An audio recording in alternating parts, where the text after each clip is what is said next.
Hello students, चलिए आज के इस वीडियो में हम पढ़ते हैं उत्पत्ति के नियम के बारे में।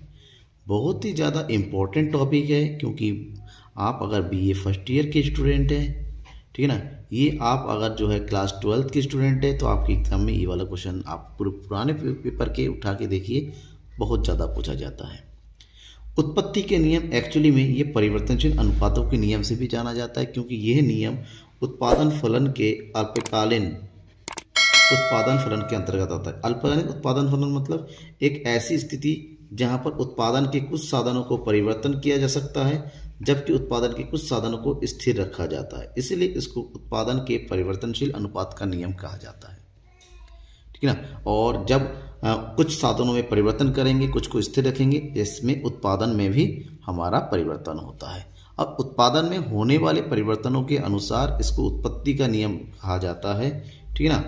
अब इस नियम में क्या है पूरा जानना है ना, तो लास्ट तक बने रहिएगा मेरे साथ इस वीडियो के साथ और लाइक जरूर कर दीजिए। और कोई डाउट है कमेंट बॉक्स में आप डाउट लिख सकते हैं। और हाँ, वो लोग जिन्होंने सब्सक्राइब नहीं किया सब्सक्राइब जरूर कर दीजिएगा। तो नियम, ये जो नियम है उत्पत्ति का नियम, ये स्पष्ट ये करता है कि अल्पकाल में आगत या आधा, आगत मतलब जो उत्पादन के साधन होते हैं में परिवर्तन करने से निर्गत यानी कि जो आउटपुट होता है में किस दर से परिवर्तन होता है।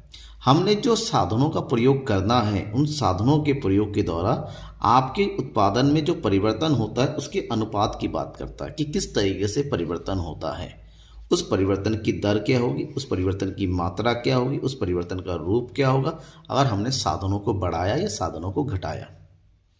अगर इस नियम की बात करते हैं तो उत्पत्ति के नियम के अनुसार जब एक फर्म उत्पादन के कुछ साधनों को स्थिर रखकर, क्योंकि अल्पकाल की बात होती है, अल्पकाल में उत्पादन के सभी साधनों को आप एक साथ परिवर्तित नहीं कर सकते, तो उत्पादन के कुछ साधनों को आप क्या रखेंगे, स्थिर रखेंगे।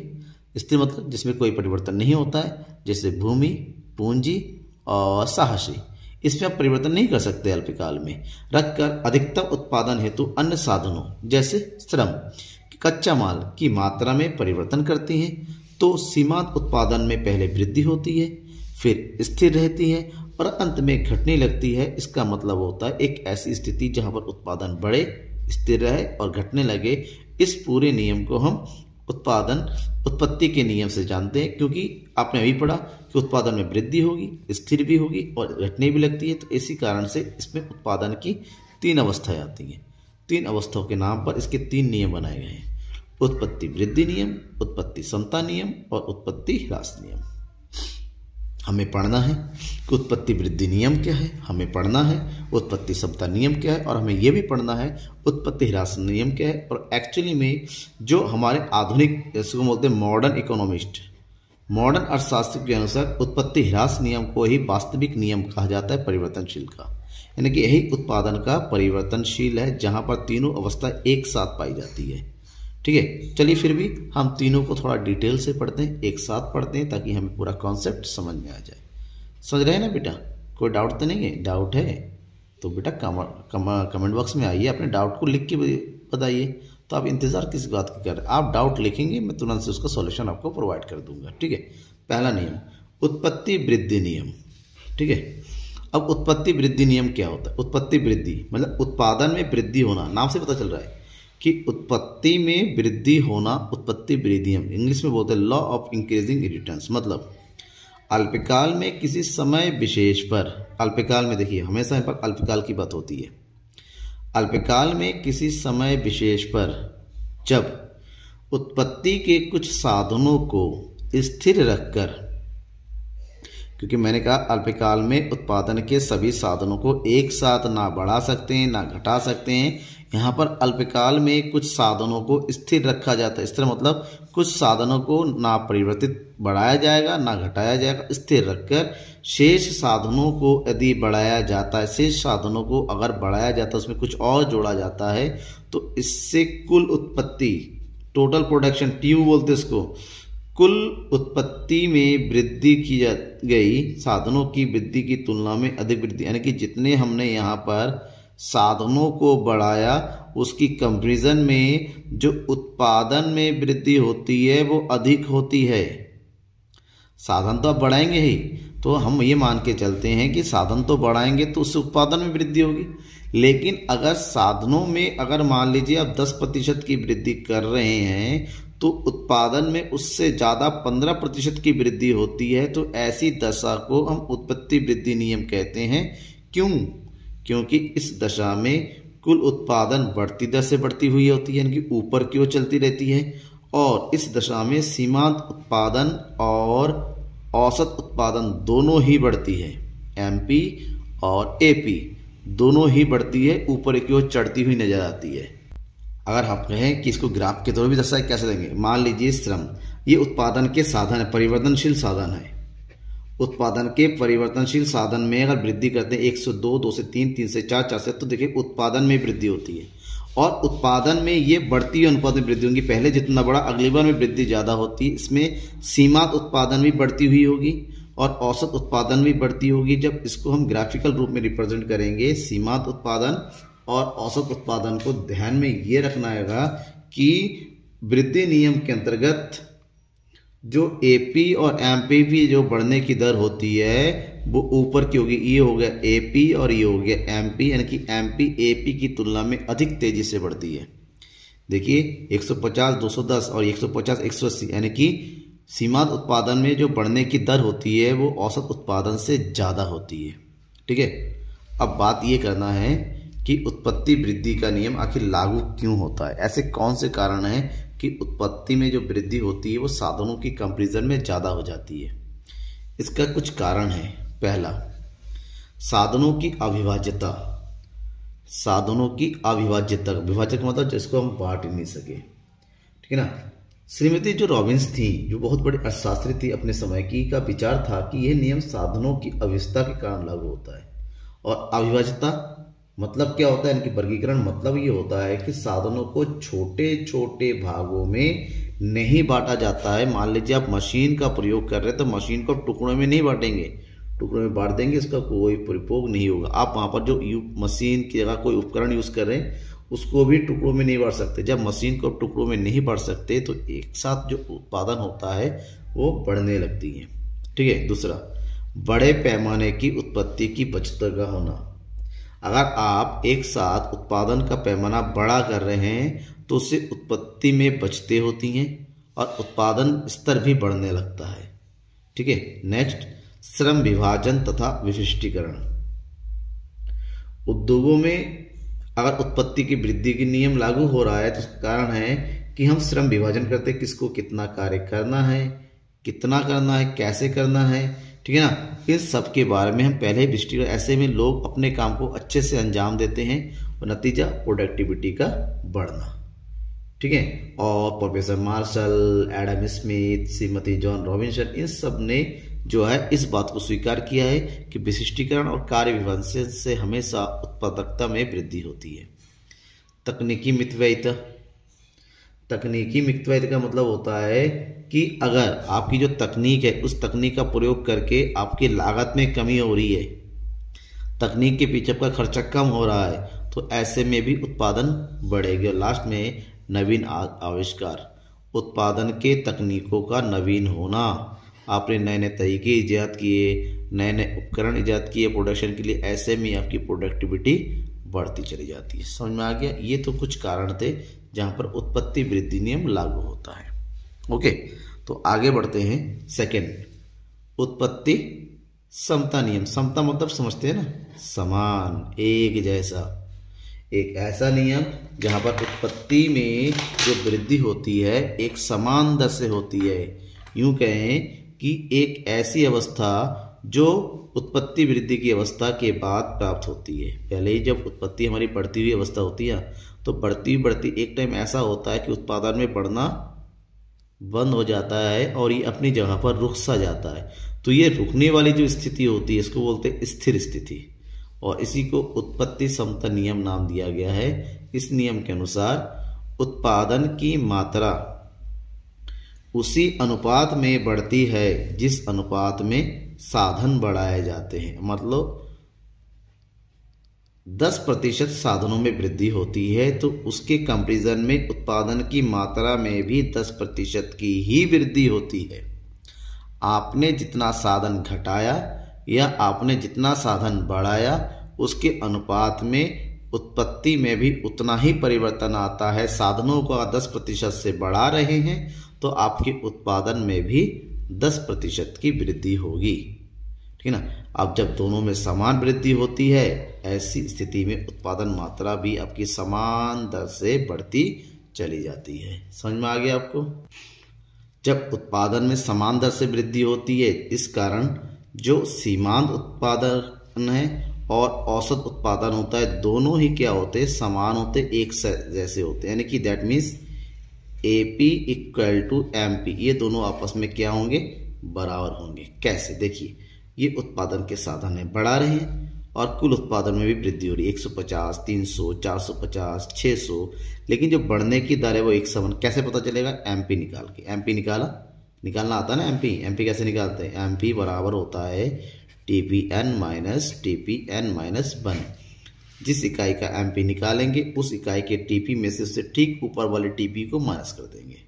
तो 150 से ऊपर कुछ नहीं, 150 ही MP होगा। 300 में से 150, 450 में से 300, 600 में से 450 निकल आएगा। दूसरी तरफ अगर AP निकालने की बात करते हैं तो AP इक्वल टू होता है TP डिवाइडेड बाई परिवर्तनशील साधन, ठीक है ना। माइनस कर डिवाइड कर देंगे, तो डिवाइड करने का नतीजा ये हो गया कि AP भी 150 हो गया। मतलब एक ऐसी स्थिति जहाँ पर MP और AP दोनों ही बराबर हो रहा है, कांस्टेंट हो, और यहाँ पर ये P इक्वल टू MP दोनों बराबर हो रहा है। इस स्थिति को हमें उत्पत्ति समता नियम के नाम से जानते हैं, ठीक है। कोई डाउट है? कमेंट बॉक्स में आइए, कमेंट करके बताइए, ठीक है। डाउट नहीं होना चाहिए आपके मन में। आपके डाउट क्लियर करने के लिए हम यहाँ पर बैठे हुए हम पढ़ा रहे हैं। बस लाइक करना है, सब्सक्राइब करना है और अपने डाउट्स को कमेंट बॉक्स में लिख कर बताना है और उसके डाउट सॉल्यूशन आपको मिल जाएगा। भले ही तुरंत ना मिले लेकिन मिलेगा जरूर। नेक्स्ट, उत्पत्ति ह्रास नियम। उत्पत्ति ह्रास नियम मतलब उत्पत्ति में कमी होना। जिस हिसाब से उत्पत्ति को बढ़ना हम देखते हैं, समता हमने देख लिया, तो उत्पत्ति का डाउन होना भी एक स्थिति है, ठीक है। इसको इंग्लिश में बोलते हैं law of diminishing returns. Actually में जो आधुनिक अर्थशास्त्री है उनके अनुसार इसी को परिवर्तनशील अनुपातों का नियम कहा जाता है। और इसी नियम में उत्पत्ति की जो तीनों स्थितियां शामिल हो जाती हैं, बढ़ना भी, स्थिर रहना और घटना, तीनों ही, ठीक है। प्रोफेसर स्टिगलर ने इस नियम के बारे में व्याख्या किया है। क्या कहा है? उत्पत्ति के अन्य साधनों की इकाइयों को स्थिर रखकर, अगर हमने उत्पत्ति के अन्य साधन जो दूसरे साधन है उनको स्थिर रखा जाता है और केवल एक साधन की इकाइयों की मात्रा में वृद्धि की जाती है। उत्पादन के अन्य साधन, क्योंकि आप अल्पकाल में भूमि को बढ़ा नहीं सकते, अब अल्पकाल में जो है अपने पूंजी को बढ़ा नहीं सकते, तो इन साधनों को स्थिर रखकर अगर आपने केवल और केवल एक इकाई में वृद्धि की, जैसे श्रम कभी भी बढ़ाया सकता है कभी घटाया सकता है, तो एक सीमा के पश्चात उस इकाई से प्राप्त होने वाली उपज धीरे धीरे घटने लगती है और इसी के कारण इसको उत्पत्ति ह्रास नियम दिया गया है। नियम की शर्तें ये है कि ये नियम लागू होगा जब उत्पत्ति के साधन परिवर्तनशील और अन्य साधन स्थिर हो। तकनीकी ज्ञान में कोई परिवर्तन नहीं होना चाहिए, तकनीक में न सुधार होना चाहिए, न इसमें कोई गड़बड़ी नहीं होनी चाहिए। उत्पत्ति साधनों के संयोग का अनुपात परिवर्तनशील होते रहना चाहिए। अब हमें इस स्थिति को, उत्पत्ति ह्रास नियम को हमें ग्राफिकल रूप में प्रेजेंट करें तो ये है हमारा स्थिर साधन जिसमें कोई परिवर्तन नहीं हो रहा है। परिवर्तनशील साधन, उत्पादन के साथ साथ हम इसको बढ़ाते चले जा रहे हैं।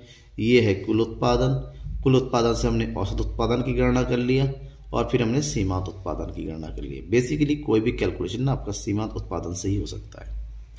अब देखिए, इसके 3 अवस्थाएं होती हैं। पहले 12 से लेके 20 तक, यहां तक आपका जो है, यहां पर आपका MP बढ़ता हुआ है प्लस, तो इसको उत्पादन की प्रथम अवस्था कहते हैं। उसके बाद यहां पर आपका MP जो है घट रहा है लेकिन पॉजिटिव में है, इसको हम क्या बोलते हैं? उत्पादन की द्वितीय अवस्था होती है। और इसी अवस्था में जो हमारा कुल उत्पादन होता है वो क्या हो रहा है? समान हो रहा है। और जैसे ही तीसरी अवस्था शुरू होती है, ये अवस्था हानिकारक अवस्था है, क्योंकि यहाँ पर सीमांत उत्पादन घटने लगता है और इसका नतीजा ये आता है कुल उत्पादन हमारी कम होने लगती है, ठीक है। इसका मतलब होता है उत्पत्ति ह्रास नियम के अनुसार किसी भी वस्तु का अगर लगातार निरंतर प्रयोग करते चले जाते हैं साधनों का, तो जो कुल उत्पादन होता है पहले बढ़ेगा, फिर स्थिर होगा, फिर ये घटने लगेगा। ठीक ना। आप कंपेरिजन करें एमपी से, एमपी पहले बढ़ेगी, फिर घटेगी, फिर ये क्या होती है, ऋणात्मक होती है। समझ में आ गया कैसे? अगर इसको ग्राफिकल रूप में रिप्रेजेंट किया तो कुल उत्पादन की अगर बात करें, कुल उत्पादन पहले बढ़ रही है, ठीक है ना, फिर हमारी स्थिर हो रही है, फिर धीरे धीरे डाउन होती है। और उसका नतीजा ये होता है कि जो हमारा सीमांत उत्पादन है और जो हमारे पास मार्जिनल उत्पादन है, सीमांत उत्पादन, जो हमारा औसत उत्पादन है वो जाके इस तरह बन रहा है एपी, और जो हमारे पास मार्जिनल उत्पादन है वो आके कुछ इस तरह से बन रहा है नीचे की ओर एमपी। अब एक ऐसा पॉइंट, ठीक है ना, ये वाला पॉइंट, और इसको हम साइड से देखें कि जिस स्थिति पर एमपी हमारा 0 होता है, उस स्थिति पर जो टीपी जो होता है हमारा क्या हो रहा है, सबसे ज़्यादा हो रहा है। इसका मतलब इसकी 3 स्थिति होती है। पहली स्थिति ये, दूसरी स्थिति वहाँ पर होती है जहाँ पर, ठीक है, एक ये हमारा 0 पहली स्थिति, दूसरी स्थिति ये वाली पॉइंट है जहाँ पर ये दोनों एपी और एमपी आपस में बराबर होते हैं, और ये हो गया प्रथम, द्वितीय और तृतीय स्थिति। यहाँ पर बढ़ती दर से वृद्धि होती है, यहाँ पर स्थिर दर से वृद्धि होती है, और यहाँ पर ऋणात्मक होता है, यानी कि घटने लगता है। 3 स्थितियाँ होती हैं, ठीक है ना। घटने इसलिए लगता है क्योंकि एमपी हमारा क्या है, माइनस में आ गया। यार एमपी माइनस होने का मतलब होता है जो टीपी होता है वो डाउन होने लगेगा, ठीक है ना। समझ में आ गया 3 स्थिति। आप इसके बारे में अगर कोई कन्फ्यूजन है तो मुझे जरूर बताइएगा। आगे बढ़ते हैं। अब उत्पत्ति ह्रास नियम की कुछ मान्यताएं हैं। मान्यता मतलब ये नियम कैसे लागू होती है। सबसे पहले उत्पत्ति ह्रास नियम के अंतर्गत मान लिया जाता है कि संगठन, उत्पादन की विधि और प्राविधिक ज्ञान इत्यादि में कोई परिवर्तन नहीं होता, ये सभी स्थिर है। क्योंकि मानना पड़ता है कि उत्पादन के बाकी साधन क्या होते हैं, स्थिर रहते हैं। इस नियम का संबंध उत्पादन की मात्रा से है, ना कि यहाँ पर उत्पादक साधनों के मात्रा के कीमत से कोई फर्क नहीं पड़ता। यहाँ पर केवल हम क्वांटिटी को ध्यान में रखते हैं। उत्पादन साधनों को कम से कम परिवर्तनशील साधनों की छोटी छोटी समान इकाइयों में विभाजित किया जाता है। जो भी साधन है, साधनों को छोटी छोटी इकाइयों में बांटा जा सकता है। उत्पादन की सभी इकाइयां कार्यकुशल मानी जाती हैं, यानी कि वो अपनी परफेक्ट कंट्रीब्यूशन से योगदान दे रही है, जिससे उत्पादन में वृद्धि होती है। लेकिन इस नियम के लागू होने के कुछ कारण है कि आखिर उत्पत्ति ह्रास नियम लागू क्यों होता है। पहला, ये तब होता है जब हमारे पास जो भी स्थिर साधन है उसका हम जो है पूर्ण उपयोग नहीं कर पाते हैं। मतलब इसका उपयोग क्या हो जाता है, अधूरा रहता है। जितना होना चाहिए उस हिसाब से नहीं होता है, तब ये स्थिति होती है।